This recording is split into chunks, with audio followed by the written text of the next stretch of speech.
I recently lost a prospective client, and the reason why may help some of you as you're researching website accessibility resources. So the general scenario is I receive an email, can you make my website accessible?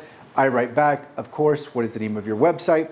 The prospective client writes back with the name of their website and lets me know that it's hosted on Hubspot. I forward this information to my contractor, and he writes back and lets me know that some of the accessibility issues on the website won't be able to be remediated by us or anybody else just because of the limitations of the platform. And this was on HubSpot. So as you know, with some platforms that you can build websites on, you can only edit the code to a certain extent.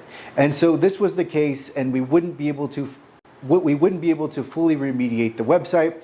So I write back and I let them know that we recommend building on WordPress, and this is because we can fully rebuild the website and we can resolve all of the accessibility issues. The design will only be slightly changed, the functionality will remain in place, and then I also continued on that otherwise we're not going to take on the project because it's a waste of your money, because you've come to us to resolve accessibility issues, and we can work on the website and we can take care of some of the accessibility issues, but ultimately you will still have several accessibility issues left.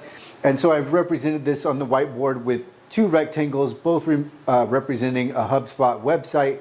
And then at the beginning, before we start work, there are, let's say, 10 issues, and then after there are 4 issues. But to us, this would be a waste of money because we wouldn't want to leave the client with outstanding accessibility issues. For one reason why is it doesn't make the website accessible. Another reason why is that the website owner could still ultimately be sued because of these outstanding issues.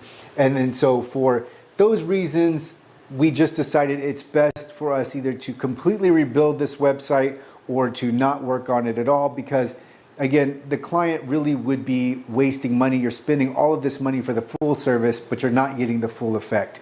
So if you run into a situation where your website builder platform has limitations, or maybe even your integrations that you have in your website, embedded in your website, there are applications, for example, that you put in your website. If you have limitations on what you can edit and you can only make them so accessible, then you need to think about either rebuilding your website completely or removing those integrations or looking for an alternative, because ultimately accessibility issues will still reside on your website. And of course you want to make your website fully WCAG conformant wherever possible. So if you have those limitations, just know that you need to make a decision. And I certainly understand a client not going with a full rebuild because there are other parts of that, right? There are other considerations to make, but for us, we want to make sure that clients have a fully accessible website after we work with them. And so in this instance, we decided that it would be a waste of the client's money, and it really wouldn't be worth it on our part to take on the project, because we don't want to leave a client with accessibility issues.